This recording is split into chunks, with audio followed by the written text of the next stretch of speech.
I mean, he plays for the Chicago Bears and haven't talked to him, but I think he's a great player. I think he's proven that. There's nothing about Nick Foles I don't like. I think he's a winner. He's certainly a guy that fits our kind of culture, but he plays for the Chicago Bears.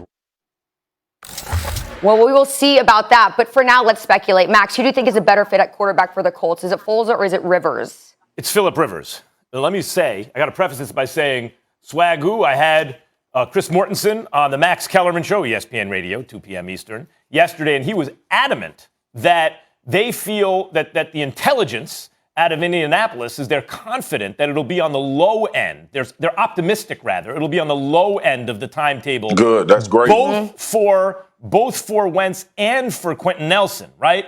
And that Phillip Rivers is committed to coaching the high school team, and that if it's just for a game or two early in the season, he's probably not going to come out of retirement because the timetable wouldn't be right anyway, and he probably wouldn't do it for that, okay? So that said, we're dealing with that. If the question is, unfortunately, like knock wood, this doesn't happen, but they're actually going to be out for a while, Wentz, and Quentin Nelson, the spectacular left guard for the Colts, then I would take Phillip Rivers over Nick Foles. And the reasons are pretty straightforward here. Phillip Rivers knows the situation in Indianapolis, especially you're missing your left tackle, you're missing your left guard for a while, especially when you need to make quick decisions. Give me the guy who already knows the offense. Give me the guy who's been there and successful. They had double-digit wins. Give me that guy in this situation, an Iron Man, by the way, who had a borderline Hall of Fame career, Phillip Rivers. And who clearly, the fact that he didn't rule it right out means clearly he's interested. It's not like they move on from Rivers because they feel like, well, he's no good. That's not the reason. Maybe you think you can get a guy with more upside at this stage in their career, and maybe he was about ready anyway. But if he's willing to come back into this situation, look, Marcus, the one thing about Nick Foles, and I'm a huge Nick Foles fan, he needs a pocket. He needs a pocket like more than anyone. If he has a pocket to step into, he can be effective. But he was running for his life in Chicago, which is why it looked like he wasn't any good. And he'll be running for his life at the moment in Indianapolis. Give me Phillip Rivers.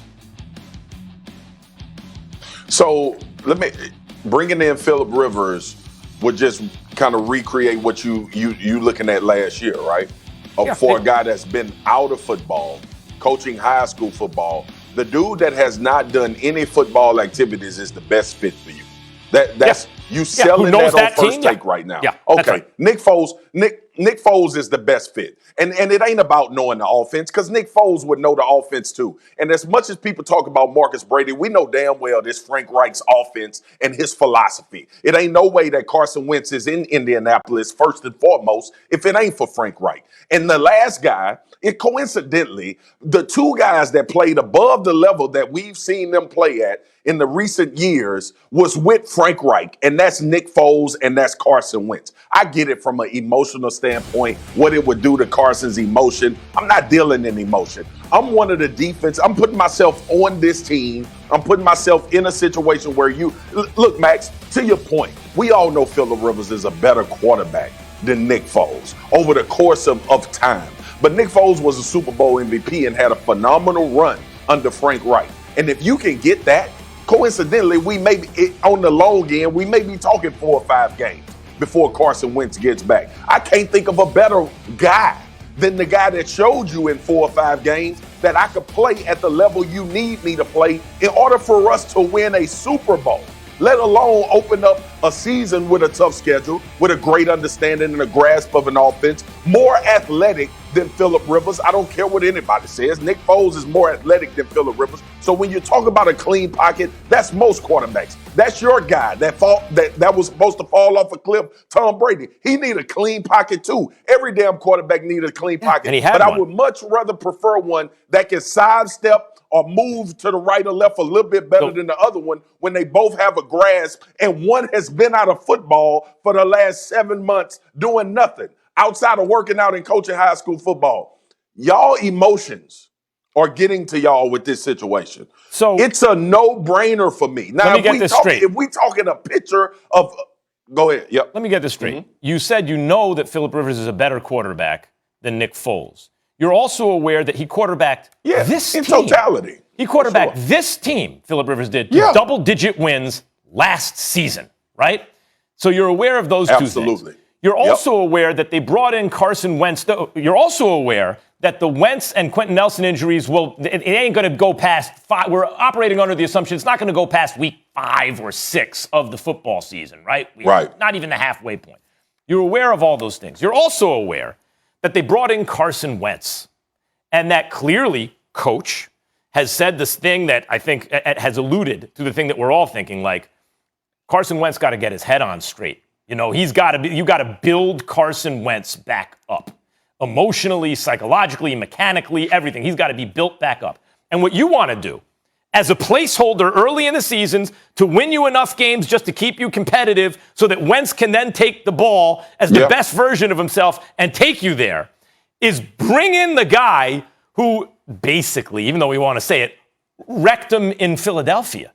I mean, let's be honest. He took over the team late, won the Super Bowl MVP, took over the team like when they were 5-5, dead in the water the following year, when Wentz was kind of regressing, the team was flat. They caught fire, made it to the playoffs, beat the Bears at Soldier Field, came close to beating New Orleans at New Orleans in the playoffs, a hell of an attempted title defense.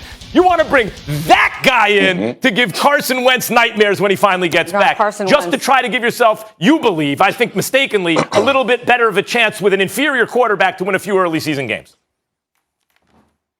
You're damn right, because you're betting on the same thing with Carson Wentz that you're betting on with Nick Foles. Am I missing something here, Charlie? Because you're an Indianapolis Colts fan, and I get it from the psychology part of it. That's where Max likes to live.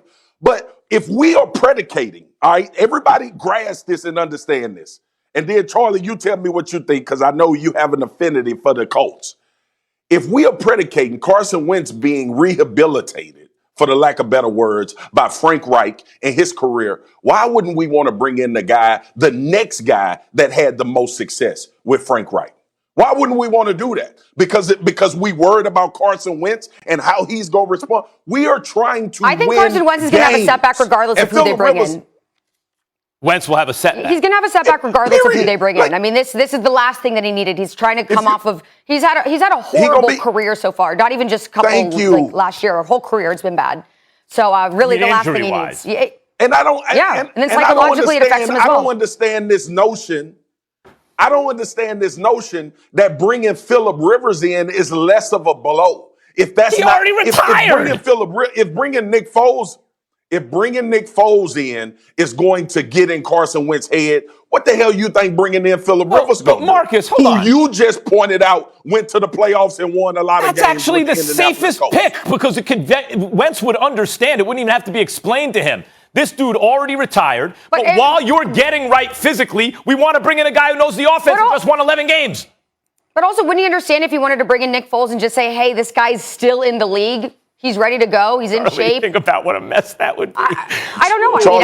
It does make sense, but I also like the thought of Phillip Rivers as well. Don't talk to Max because they are not operating as far as winning games